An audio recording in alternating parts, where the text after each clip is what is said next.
Ia e fia whailoa atu le nei taimi o le tae ao, lea ua whaatasi mai le taitai. O le pāti fōu, ia le ua sila fia malo le atunu taimi o lo tā momoe le tō tele mo le pālota. O le pāti fōu lea ua whaingoa ina o le New Zeal Party. Lea la ua fia whaatasi mai le taitai o le susunga ia Alfred Ngaro o lo whaatasi mai matatou i le nei tae ao. Ia o si mai alo whaafonga Samoa o le susunga ia Alfred Ngaro. Good morning, Alfred, and welcome to the show, at Breakfast Show this morning.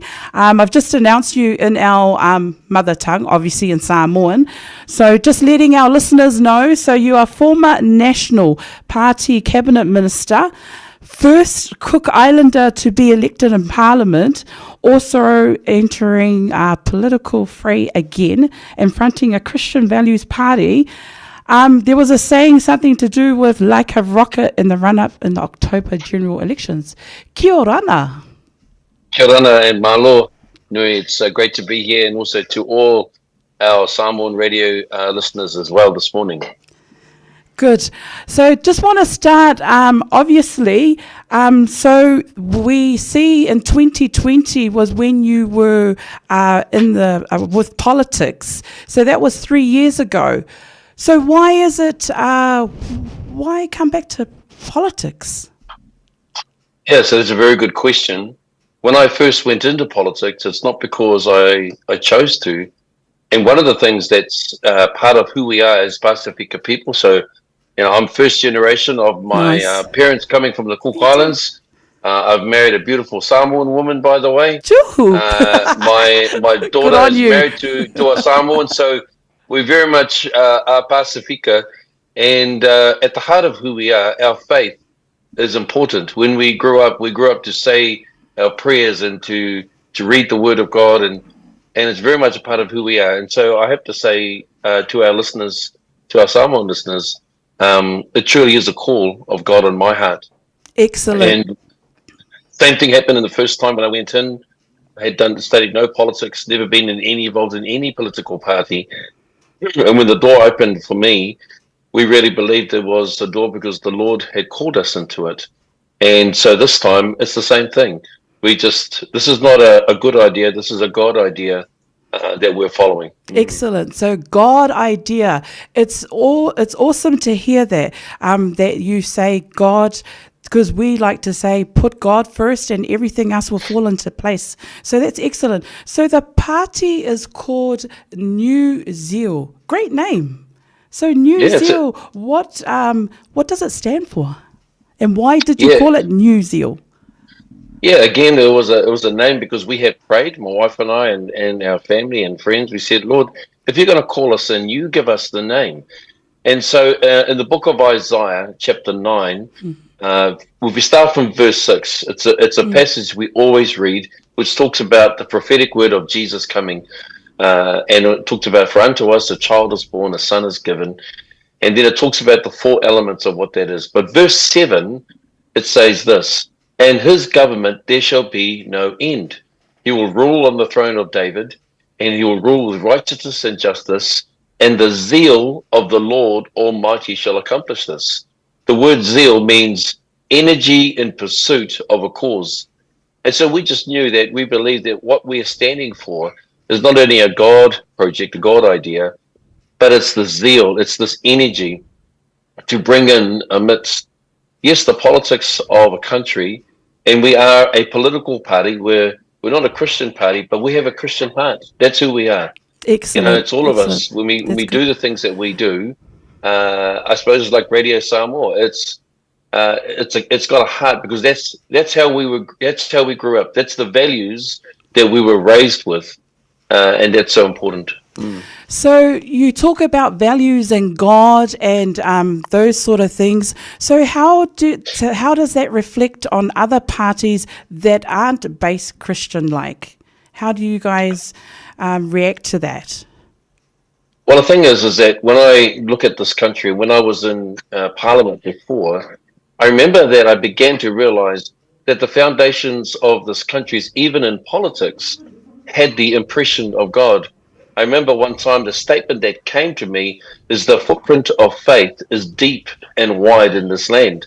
And so, Nui, for instance, when Parliament began in New Zealand, it was 1854. And the very first debate was not about sheep, though there was a lot of them in the country, was not about the economics, though it was really important to know about the finances of the country, or even about education.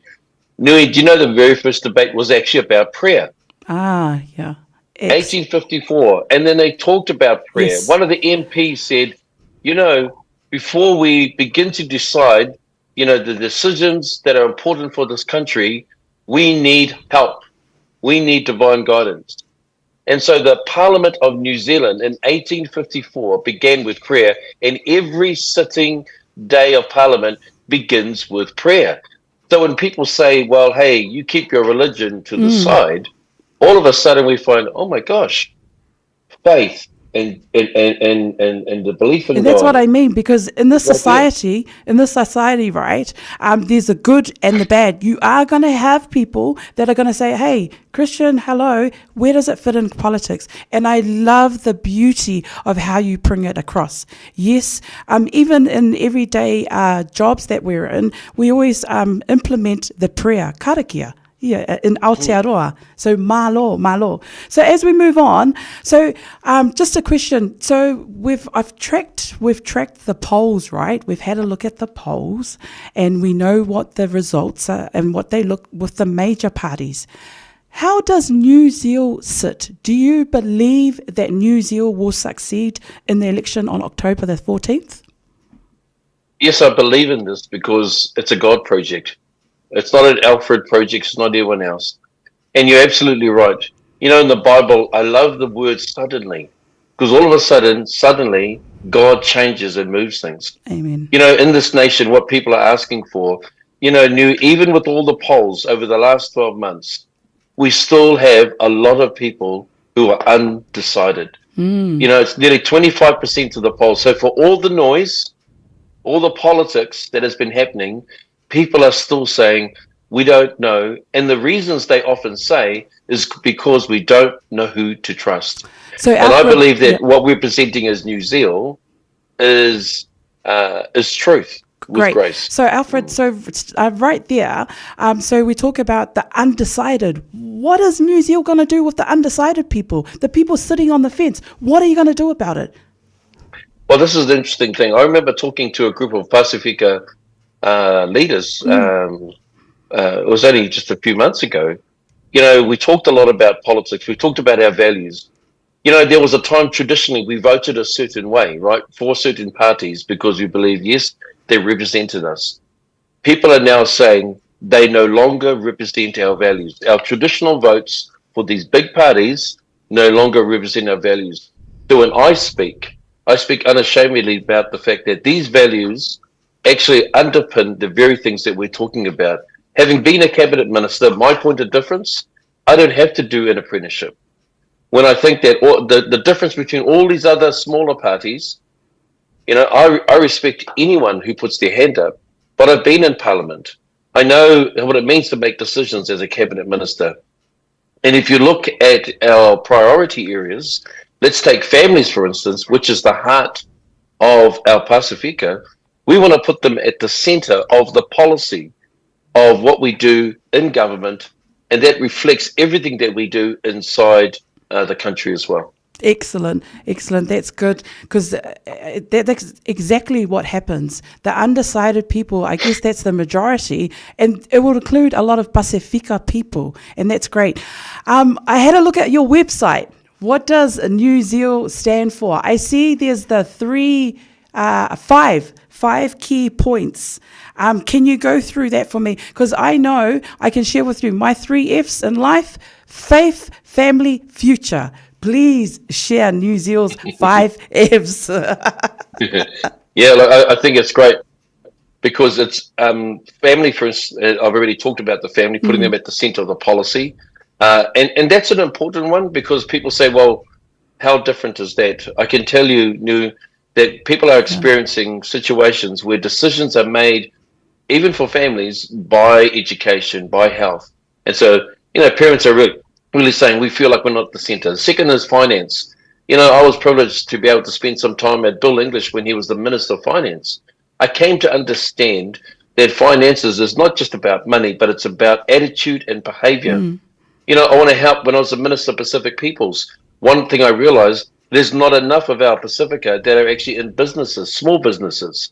And so one of the goals that I set out was to increase the number of Pacifica in small to medium enterprises, small businesses.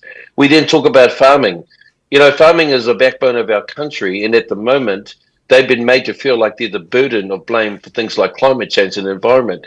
The fourth one is about the future, and this is the education. The key thing I really love about this is that it's innovation. As Pacifica, as Polynesian people, there's a research that shows that people who have the greatest, what they call aptitude, in other words, the ability for entrepreneurism, is Polynesian. And yet we don't give them the opportunity.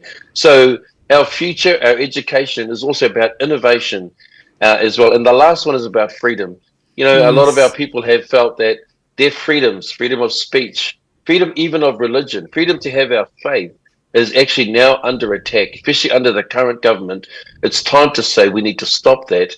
And that's the reason when I met with those leaders, I can tell you, Nui, I said to them, how many are going to vote for the current government? None of them put their hand up. And this is not about a judgment about their character. It's saying that as a people, do they still represent our values? And like you said, I love the faith, the family, and the future. That's not represented by many of them, but I can tell you under New Zeal, all of those values that you have new, and maybe straight after this, you might just join New Zeal because we represent all three of those. Nice. That's excellent. Thank you, Alfred. And just wrap up, any final words for our listeners out there? It's beautiful that you've shared the 5 key points. So final words, please, Alfred. To look to our Pacifica listeners that are out there, especially our Samoan family as well. Can I say that I'm standing because my grandmother taught me, as he's taught us, our family taught us to say our prayers. Our faith is important to this. And so I'm standing up as holding a political party with the experience that I believe can make a difference for our communities. That when you look at what we stand for, it's exactly the same things that our Pacifica stand for. Now's an opportunity to vote for a party. Small parties actually have the power to become kingmakers. And they can hold it together. It's 150,000 votes. That's all it is. And I believe that let's not waste our vote. Let's actually use it in a powerful way to send a message that we want the very values that we stand for, that we were taught to represent us in Parliament. Thank you very much. Thank you, Alfred. Leader of the New Zeal Party, Alfred Ngaro. Thank you so much for your time this morning. Wish you all the best. And leading up to the elections, God bless. Thank you for your time this morning. Malo Sufo. Soifua.